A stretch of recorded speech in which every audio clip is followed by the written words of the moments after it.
everyone, it's Jake and Nadia. This is Buddy and our little girl Sedona, and we are going to talk about White Noise today. White Noise is a new Netflix-produced movie directed by Noah Baumbach of Marriage Story, The Squid and the Whale, starring Adam Driver, starring Greta Gerwig, and a bunch of Don Cheadle's in it. Is it big budget? Well, it clearly was higher budget. You know, higher budget. I don't know if it's a big budget. Big name director, big name stars, and it is based on one of the most popular postmodern novels ever written, White Noise by Don DeLillo. Neither of us have read White Noise, so most people are critiquing it as an adaptation. We're critiquing it just as a film, I guess. What did you think of White Noise? I really liked it. Okay. I will say in the beginning of the film, I was like, okay, where is this going? Mm-hmm. Kind of seemed like it was just a goofy film just to be a goofy film for a second. It didn't really seem like it had a plot. Okay. But then when the plot point came, then it was interesting. So it's a really great movie when you're drunk as well. I mean, we were, but it makes you feel a little drunk because it is kind of it's loopy odd. A little. It's very mannered. The acting, the dialogue, it feels almost like Wes Anderson, but creepier. Well, So it makes sense in the story because they're academics, you know. Yeah, it's exactly. Most of the movie is just like a parody of academia, I think. I guess There's a lot being parodied. I love the family dynamic. I love the kids dynamic that I can get into in the spoiler section. I would rate this film a solid 8 because... Wow.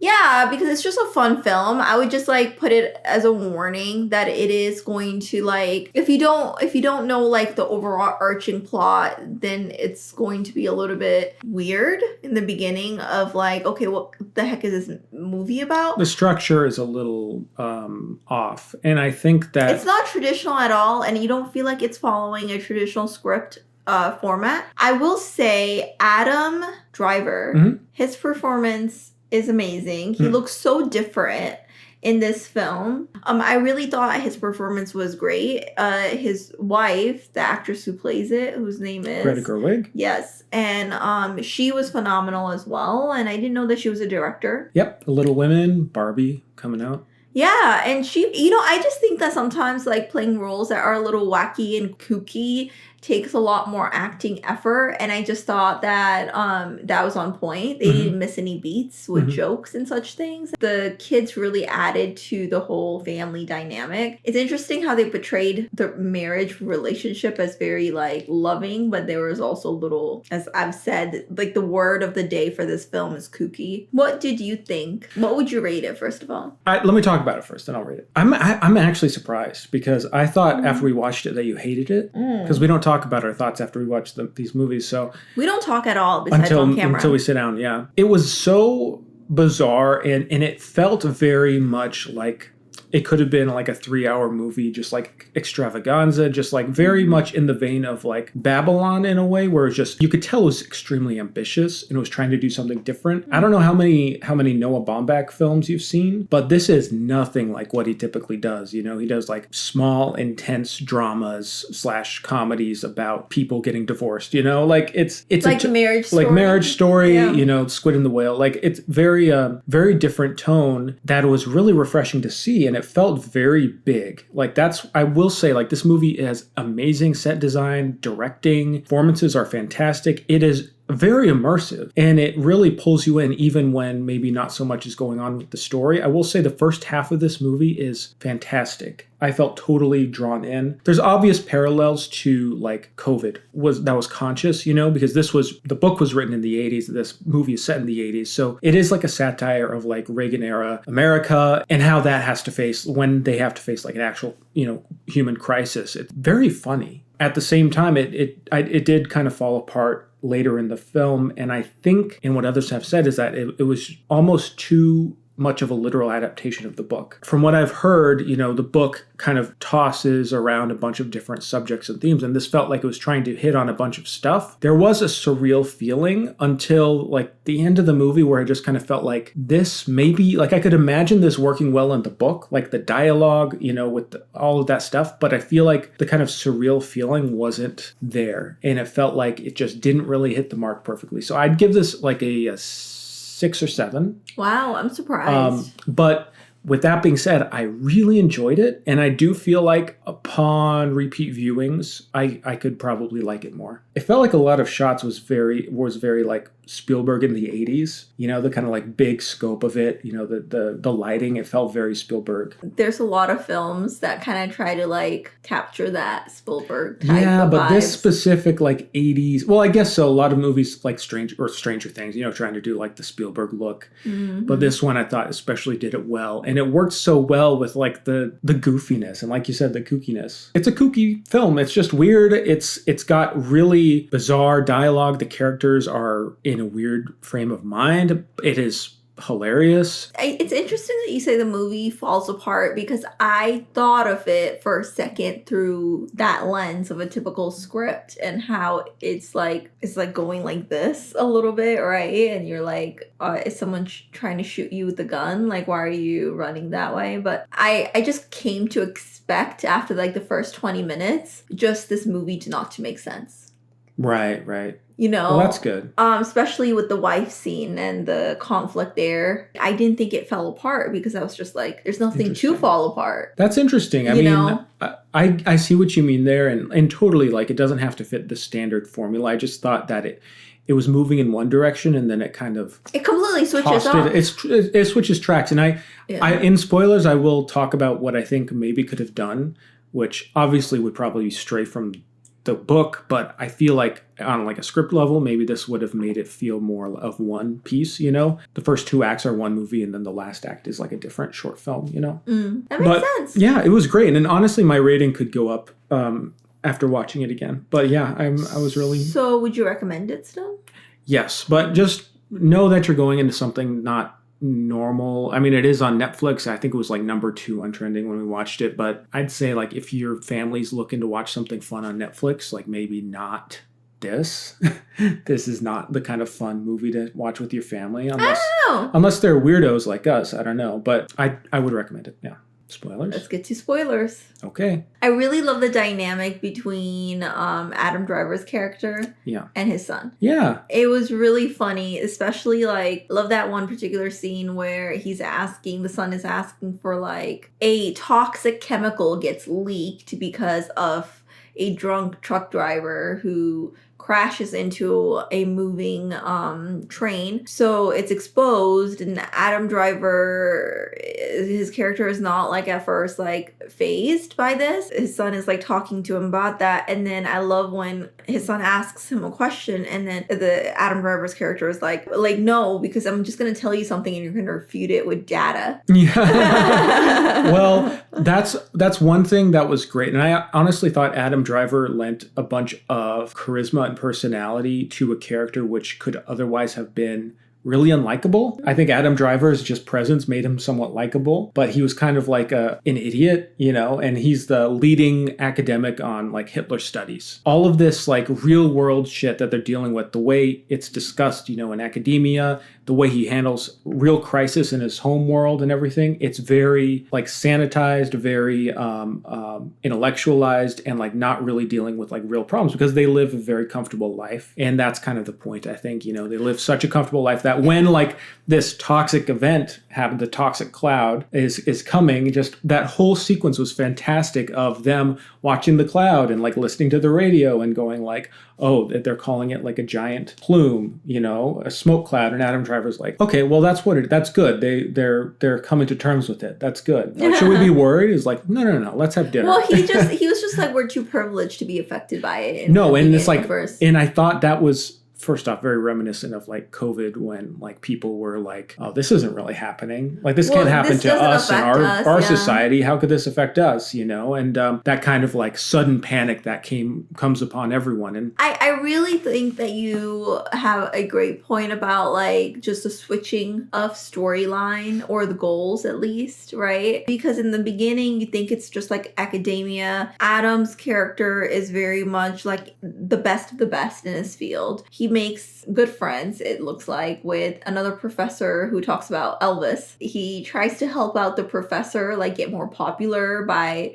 giving him some of his clout. That whole scene with the Elvis thing. Yeah, and then they literally compare Elvis and Hitler together by talking about their mothers and their love for their mothers and funny pets and childhood. And it's like, it was just really funny. And that's why I'm like, this is just like a kooky film. When I saw that scene, I was like, okay, this is just a kooky film. The wife then has a little bit of a secret. Babette is taking these pills and she's lying clearly to everyone in the family about what these pills are. She's saying like they're gummies or the candy or whatever. Dilar, I think. Yeah. It's like, what is Dilar? And that's what I thought, again, the plot was going to be. Yeah. It comes around to it at the end, but then there's this whole... The train crash. There's the exposure of toxic chemicals in the environment, right? So that, then like it's doomsday. Escaping, people are like crashing over each other, and then it gets really dark. There's this scene where they are in a shelter,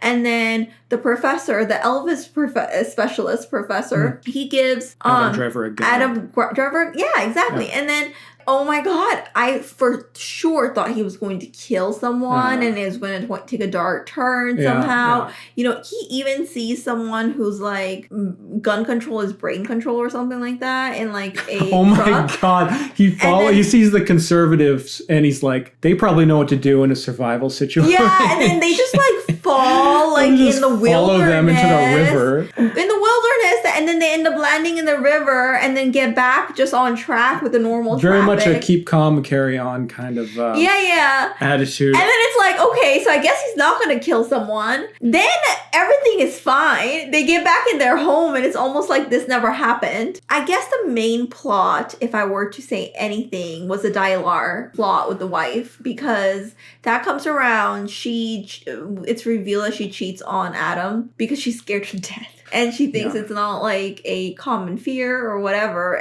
She's scared of dying. Yeah. And then it's just, I love that scene also because Adam goes, I think everyone's scared to die. No, then he's like, I'm the one who's afraid of dying. That's my thing. Yeah. And then he wants to go. He's not mad about like her cheating on him anymore as much as he's like, he wants Dilar and he's trying to find the drug dealer. And then he does utilize the gun and does shoot the guy. But then the guy has amnesia and then they drop him off. Because that's one of the symptoms of Dilar. Yeah. And one of the symptoms also is confusing words with actual things.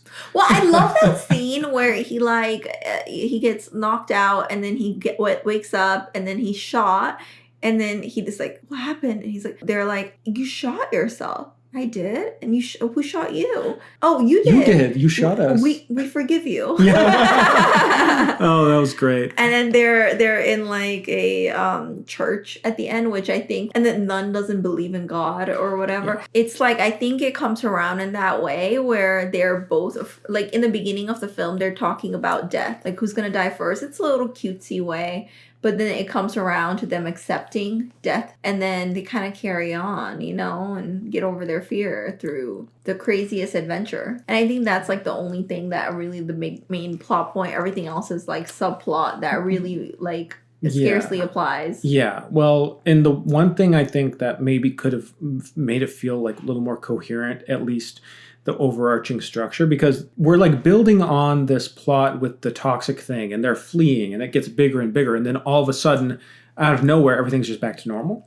Mm-hmm. And then we're doing the Dilar plot again. I get like maybe that adds to the surreal feeling of it, but I felt like a lot of the movie just kind of lost a bit of steam there because that was such an interesting thing. And then it's just kind of gone. I think what if they were continuing on their fleeing? You know, the cloud continues to get bigger. They have to keep moving further and further and things become more surreal with their like little group that they're traveling with. Along the way, we have the Dilar plot going on where he's still investigating the bottle. You know, he's still figuring it out. She confesses about the Dilar. And then we find out that the guy who she slept with to get the Dilar is among them, you know, in the group. So like this is concurrent with the actual fleeing plot, you know? Mm-hmm. Like, don't you think that might like work a little better if that was along with that too? Yeah, I think so. Yeah. And then like when everything goes back to normal, it's like the conclusion of the movie. Yeah, I think so. I mean, honestly, I think that the movie makes perfect sense if you just accept that it won't make sense. Yeah, but Except for like maybe a main plot. It's not But you could say totally that about kooky. a lot of movies where it's just like, well, it's supposed to not make sense, but it's like there's an internal logic and rhythm. Yes, but I do feel like it has that in this film. Like, what I love about this film is honestly the visual aspect. It's very colorful, and It if you is, look at yeah. different scenes, it's very like rainbowy. I like how they all end up at the grocery store eventually here and there. Survival mechanism of like a happy place. Mm-hmm. Oh my god, the grocery just got updated locally. Now the produce section looks so fancy and all those things like that. I think it's like middle class slash upper class in that not having to really worry, having everything set, but then like worrying about personal things, but not necessarily financially. Like the luxury aspect that are more simple. Not like a Ferrari or a Lamborghini, but more like, oh my god, that looks really cool. Like it reminds me of neighbors that look at each other's houses and it's like, oh, they got a sunroom. We have to get that. Oh, did you see their roof? Oh my god, we have to get that next year. And there's kind of like just consumerism. Just consumerism, and it's just the beginning of it. I feel like because you just see like at the end of the film, especially like there's a musical going on suddenly, right, in the grocery store, and it's all about buying products and doing things, and it's almost like everything else doesn't matter. This is what matters. And it's really interesting because usually it's the opposite, right? Like it's like, oh, like usually movies like this, and then like I realize that my family really matters to me and everything else, and there's some of that, but then it goes back into consumerism. So then it makes you question like, does the relationship matter because of what it can bring financially? They're both been married a couple times as well, so they've both had like. Well, and I really like that part with they have kids from different families. I really like seeing their dynamic, like where the daughter from Babette's first marriage is like, I'm worried about her, and it's like just like the kind of dynamic felt very real and lived in, and it was very well portrayed. I also liked the very Altman-esque style of like dialogue where everyone's talking over each other. A lot of times we as humans are repetitive. Yeah. And when you're in a family, you kind of understand people in a way where they don't need to finish their sentence all the way. Sandwiches. I finish your sandwiches. So, anything else that you want to talk about this film? No, I think I'm good. Me too. Well, let us know your thoughts and what you did or didn't like about this film. And otherwise, we'll see you next time. Bye. See you next time. Bye.